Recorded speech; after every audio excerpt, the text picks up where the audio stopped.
What is the eeriest and creepiest town you've visited? Or road you've driven on in Canada? Some small town in Saskatchewan I can't remember the name of, but I stopped for gas, snacks, and cigarettes. When I asked for cigarettes, the woman looked at me like I just slapped her and said, "We don't sell those things here," loud enough for the entire attached restaurant to hear, and the entire place was looking at me. I apologized and walked out, but I still had a few smokes, so I sat outside on the hood of my truck and had one. The entire restaurant was still staring through the windows, and a big guy came out and said time to carry on, so I took the hint and left. Freaky town, that's for sure. I was driving through southeast Saskatchewan, heading back home from a construction job.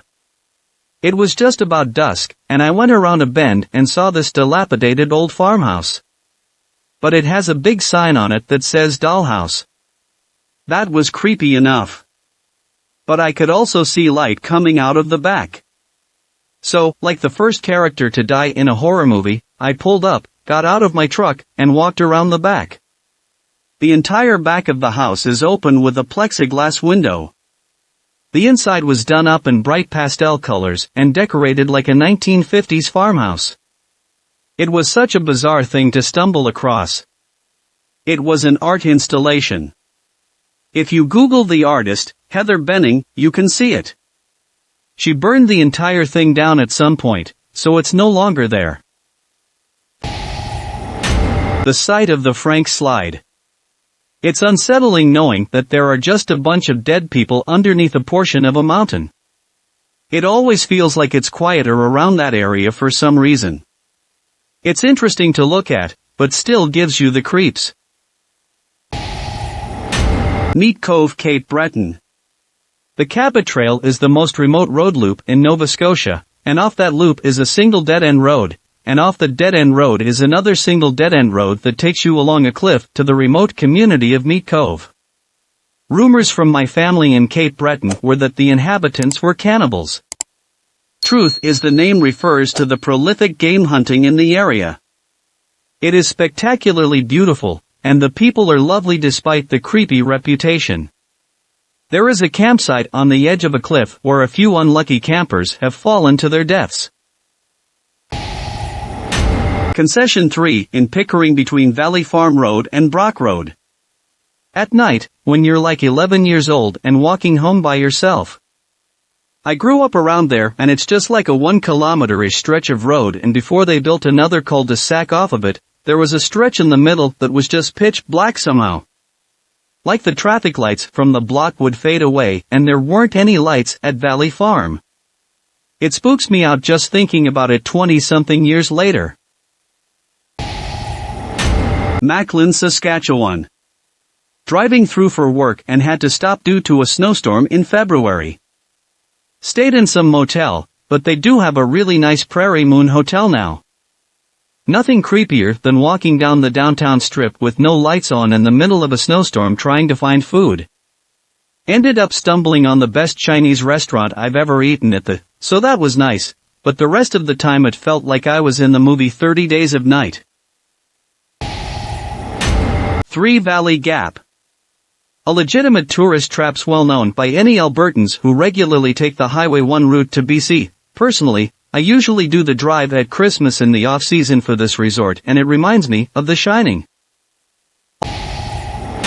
All those little way stops along railroads in Ontario where some houses and camps were built decades ago for tourism and logging. The roads in are poorly maintained and don't have a lot of traffic. And when you get somewhere, you might find a handful of people who know you're an outlier. You have very few options for fuel, food, and lodging, if any. For example, Ramsey, Locals, Goudreau, Massonari. I've been to these places alone for work in the off-season, usually pulling in late, and the vibes are always a little off. Ontario. Not a specific town, but ended up on some scary-ass dirt road end of the 401 between Gananoque and Brockville. I had ordered a pizza in Gananoque and had some time to kill and decided to take a drive on the 1000 Islands Parkway. Decided to go back to Highway 2 to drive back to Gananoque, and the road between the Parkway and 2 was partially this dirt road. La Tuque, Quebec. It's halfway down the only highway from Trois-Rivières to Lac-Saint-Jean, which is beautiful, but you only see rocks and boreal forest for 3 hours. There is no signal and no gas station for the most part. Enter La Tuque, a pulp and paper town with a large indigenous population. It actually has a via train station and is not a small town, but it's literally in the middle of nowhere and feels stuck in time. Check out Le Roi de la Palette for a taste of the local atmosphere. Red Deer, Alberta had a place called the Michener Center. Over 2,000 people were sterilized/lobotomized there. People died very cruel, inhumane deaths. It was shut down in 2013. Security guards and citizens have captured video of lights flickering, being turned on by themselves when they enter a room, things flying towards them like they were thrown, screaming/moaning, screams for help. Everyone I know that has walked around that place has seen or heard weird stuff. The entire city was built over several burial grounds though, definitely the creepiest vibe amongst a small Albertan city. Old grid roads on my family's and relatives' reservations in File Hills, Saskatchewan gave me the absolute creeps, and I have rarely been there, especially at night. Some parts of the old Qu'Appelle Indian residential school grounds in Lebret, Saskatchewan. Blocked off to all of us community members due to the ongoing unmarked grave search. The grounds always felt eerie to me, and there have been strange happenings in the buildings. I'm glad the grounds are being searched, and these tasks things are being completed, ceremony.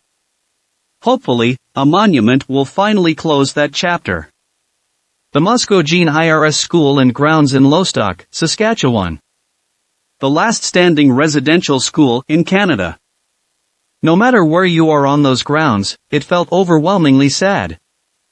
Thank goodness there is recognition for these places now. Lots of small towns in Alberta and Sask give off a you shouldn't be here vibe. I try to only stop at larger cities/towns on my way to my hometown in southwest Saskatchewan. There've been a few places that made me a little more cautious about where I stop for gas/food, especially being a young female who usually travels alone, but I was there for such a short duration of time that I've forgotten their names. Strange to pull into a gas station, step out and have literally everyone turn to stare at you in complete silence. Got right back in my car, locked the doors, and got out of there. Sometimes the lower gas prices aren't worth the vibes given off. I like Sault Ste. Marie but was there 2 years ago and my lord the downtown has declined. All due to drugs I suspect. Nothing but shuffling zombies and empty stores. Then we drove through a neighborhood just off the bridge. I've also driven some areas in St. Catharines that looked similar. Just ragged ghosts stumbling around. Incredibly sad how these communities have declined. Quebec, in the Laurentide region, some road in the bare end of what you'd consider the developed sector of the neighboring municipalities. The road is situated between a place called Les Milles Isles and the tiny municipality of Gore. To make it even more appropriate, I tell you not. The bigger cities close by are a bit further north. That would be Morin Heights, and to the southeast is St. Columban. Road 329N, near Gore, QC Chemin Black. Chemin Riedel. Now there's nothing particular to see there or do, it's some kind of liminal space between here and there. The thrill is to go at night where there are no street poles to provide sight. The moon is most of the time hidden behind the trees surrounding the roads. Nothing but the eerie sound of the forest at night. Let's segue into the second spot I consider creepy in Quebec, which we previously mentioned, and that is Morin Heights. Known to some as one of the towns that welcomed members of the Order of the Solar Temple into their community, members that would end up being slayed or commit suicide after partaking in the horrible murder of a 3-month-old baby, lethally stabbed an astonishing 54 times by the deranged members of the cult, before being impaled by a sharp object like you would to do a vampire. The road close by this place, when you know what happened around, can feel a lot heavier to those traveling through. I'll try to find the specific road and get back to you all. I was walking through Boischain MB this summer and there was literally nobody around, no stores open, no people in their houses, nothing at all, just a wasteland. Turns out there was a huge fair across town, and I didn't know, looked like the entire town was out there that day. Explained everything, lovely town. I forget exactly where it was, but I'm fairly sure the closest town was Williams Lake, BC. I was tree planting during the summers to put myself through college. We had finished the day planting. The person driving the truck took a wrong turn on the way back to our camp. We ended up in this tiny remote little shanty town, literally in the middle of nowhere.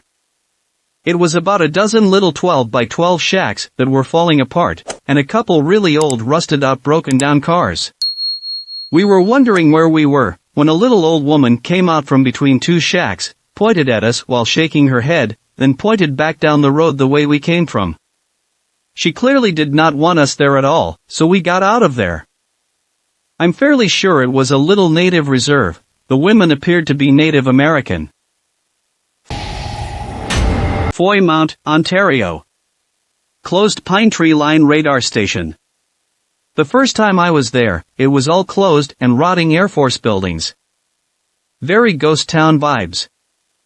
I was back there about 10 years ago though, and it's starting to have more life in it. Ottawa Valley is coming up. I can't believe no one has mentioned Pontypool. There's literally a horror movie named after that whole town. As someone who grew up there, I couldn't think of a better setting for a zombie apocalypse. The girlfriend and I stopped for a night in Edmondson, NB on our way to the East Coast. The place just has an awful vibe. It's a middle of nowhere town in the middle of the Appalachians. The only thing of interest there is the paper mill where the whole town works. Spooky vibes at night. Place in kookiness. Had a glitch in the Matrix moment out there. Went to a farmer's market in a small town near where we were vacationing for a few days with my aunt. Had my sister, her boyfriend and my friend and I piled into my dad's truck to go look for a liquor store. Ended up in this place, still can't find it even scouring the area on Google Maps for years, and they had a liquor store. The thing was, everything on the shelves was from the 70s and dusty. My sister had gone to their bathroom and came back white as a ghost. Apparently, there was a fat man sitting on a chair in his underwear and watched her go in. There's a lot more details to this story, but to keep it short we left. Quickly. Gut instincts said get out of there. Vanderhoof, BC. Probably creepier to me cause as we drove through, we saw all the missing posters and my sale decided to put on a podcast about the missing people.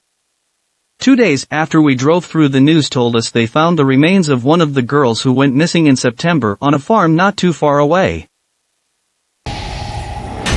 Sudbury has weird supernatural vibes, stories about things that live in the woods that people won't talk about, a bunch of abandoned underground research facilities, and dark mining legends. Plus, the crater/lake that is too deep at some points for fish finders to map the bottom of it. And the mafia. There's that.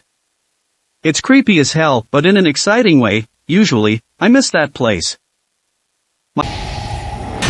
My cousin, her mom and I took a trip to out east to NB, NS and PI about 13 years ago. We went to a place called Digby, NS, and took a ferry back to some part of Nova Scotia, so sorry can't remember what it was called. Anyway, we were driving down a lonely road, yet. This road was full of skid marks, tire marks, drift marks. It was lined with crosses and memorials for PPL that had died on that stretch. That literally felt like the longest car ride I ever took in my life. Not one of us spoke a single word. We were all spooked. There was a heaviness in that space of time that I am recalling just writing this. I'm actually getting the heresies. Nonetheless, we never encountered any ghosts or another car, and here I am writing this, so it must not have been too bad. Leslie Street Spit. Take a lonesome stroll to the end on moonless night. I really pray you don't. Your flashlight will catch brief flashes of reflective stuff moving in the scrub, goblins, most likely. Thanks for watching. Please comment, like, share and subscribe. The Internet Surfer on YouTube for more horror and scary stories.